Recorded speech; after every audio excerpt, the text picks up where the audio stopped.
आज का टॉपिक है free particle in one dimensional box और हम इसको इनफाइनाइट पोटेंशियल वेल या स्क्वायर वेल भी कह सकते हैं। रिटर्न में हमने ये लिख कर आना है, वो मैं बोलती हूँ। In quantum mechanics a box mean a region of space in which the particle experience no force i.e. The potential energy of a particle is zero in this region. जो हमारे पास इनसाइड द बॉक्स वाला region है, जो यहाँ पर potential energy है वो ज़ीरो होगी। आउटसाइड द बॉक्स दोनों साइड हमारी पोटेंशियल एनर्जी इन्फिनिटी होगी, वो ही यहाँ पर लिखा है। और अब हमको यहाँ पर वन डायमेंशनल बॉक्स लिखा है ऊपर। वन डायमेंशनल बॉक्स मीन्स एक ही डायमेंशन में वो जो हमारा पार्टिकल होगा वो मूव करेगा। एग्जाम्पल लेते हैं, ई हमारा पार्टिकल और वो एक्स एक्सिस में ही मूव कर रहा है। तो हमने इसके अंदर जो कंसीडर करने हैं चीज़ें वो क्या क्या होगी। हमने पार्टिकल लिया मास एम का, जो कि वन डायमेंशनल बॉक्स के अंडर है और इस बॉक्स की लेंथ कितनी है ए। और जो ये कन्फाइंड है हमारा पार्टिकल किन किन के अंदर कन्फाइंड है, कन्फाइंड मीन्स प्रेजेंट है। एक ये x zero and this x is equals to a। So first assumption क्या लिया है हमने, जो हमारी वॉल है, इसकी जो हमारे पास वॉल है वो रिजिड है और परफेक्टली इलास्टिक है। सो दैट जब भी पार्टिकल हमारा रिबाउंड होए, चाहे कलीजन्स करे, इलास्टिक कलीजन बनाए उसके साथ, वॉल्स के साथ, और जो टोटल एनर्जी है वॉल के साथ लगकर और वॉल के साथ लगकर वापस आने पर हमारी कोई भी एनर्जी वेस्ट ना हो, वो कांस्टेंट ही लगे। और जो वॉल्स है, इनकी वॉल हमारे पास नॉन पेनिट्रेबल होनी चाहिए। नॉन पेनिट्रेबल मतलब जो हमारे पास प्रोबेबिलिटी है पार्टिकल के फाइंड होने की, जस्ट वो यहाँ पर ही हो, इधर उधर ना हो। Probability of finding the particle outside the box नहीं होनी चाहिए। सो अब हमने ये कैसे लिखना है वो मैं बता देती हूँ। हमारे पास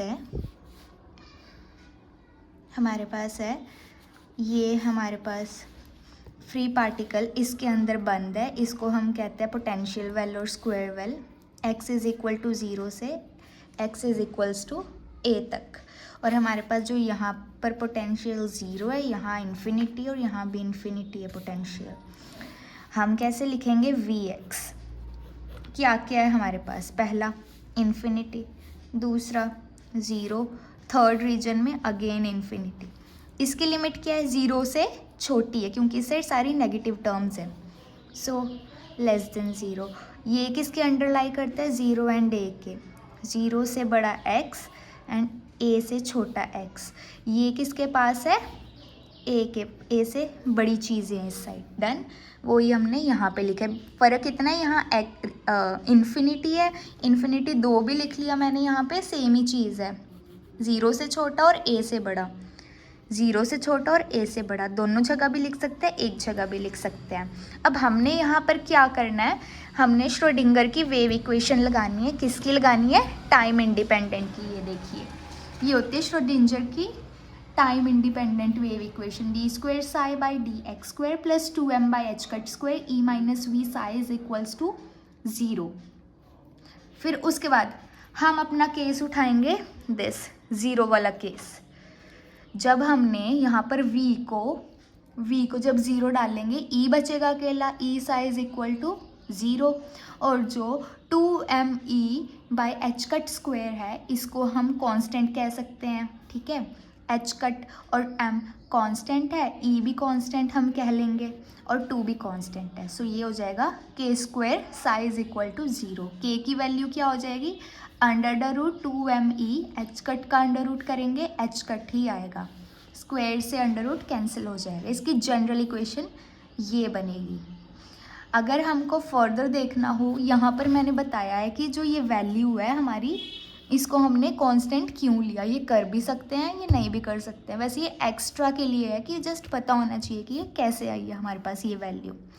तो ये भी मैं बता देती हूँ। चलो, k की वैल्यू हमें पता है 2 पाई बाय लैम्डा होती है, और हमको लैम्डा भी पता है। लैम्डा क्या होता है हमारे पास, h by P.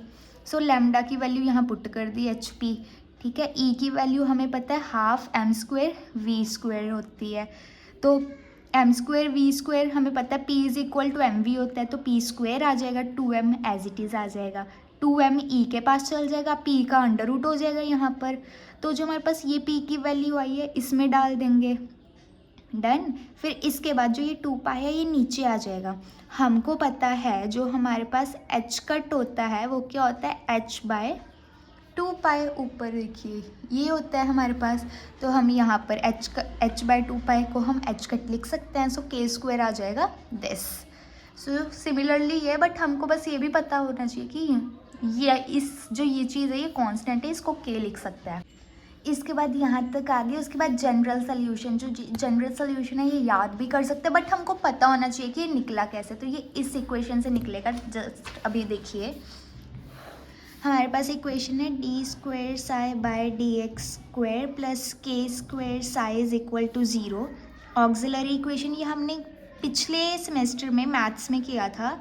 d² plus k² psi d² is equal to minus k², जब इसका स्क्वेयरिंग बोथ साइड करेंगे प्लस माइनस आयोटा k आएगा। सोल्यूशन, जनरल सोल्यूशन में क्या आएगा, a sine kx plus b cos kx e की power 0, ये 1 होता है। सो आ गया हमारे पास a sine kx plus b cos kx। यहाँ से बनी है हमारे पास ये साई की वैल्यू। इसमें जो हमारा a और b है इसको हम आर्बिट्री कांस्टेंट कहते हैं। डन। सो अब हमने क्या किया है, हम किस केस के लिए कर रहे हैं, फर्स्ट केस के लिए। सो यहाँ पर अब हम डालेंगे at x is equals to 0 and psi is equal to 0। जब साई को 0 रखेंगे 0 हो जाएगा, x को 0 करेंगे, साइन 0 क्या होता है, sine 0 will be 0 and cos 0 is 1। So b की वैल्यू क्या आ जाएगी 0। जो ये b की वैल्यू 0 है ये ऊपर पुट कर देंगे इस इक्वेशन में, तो ये पूरी टर्म क्या हो जाएगी नेक्स्ट में 0। हमारे पास a sine kx is equal to psi x बन जाएगा। ठीक है, हम किसके लिए कर रहे हैं, 0 के लिए, इस वाली के लिए, फर्स्ट के लिए, इन्फिनिटी के लिए नहीं बन रहा हमारे लिए केस। तो हमने एक बार x को 0 डाल लिया, अब x को अब हम a पुट करेंगे। सो जब x को 0 करके किया तो ये हो गया। जब अब हम करेंगे x को a पुट करेंगे, सो साई x को 0 डाल लेंगे इस इक्वेशन को लेकर, क्योंकि b को हमने इसके अंदर डाल के 0 कर दिया। Sine x 0, a sine kx, x की जगह क्या लिख लेंगे a। सो हमको यहाँ पर पता है जो हमारा a है वो 0 के इक्वल नहीं हो सकता। अगर ये 0 के इक्वल हो गया तो इसका मतलब है जो हमारे पास वेव फंक्शन है वो भी 0 के इक्वल हो जाएगा, जो कि पॉसिबल बिल्कुल नहीं होता। सो हमारे पास साइन kx है, ये 0 के इक्वल होगा। Sine ka is equal to 0, ka is equal to 0। Sine की वैल्यू 0 किन किन पर होती है, इन पर होती है 0। इनको हम n पाई भी बोल सकते हैं। यहाँ से k की वैल्यू आ जाएगी n पाई बाय a।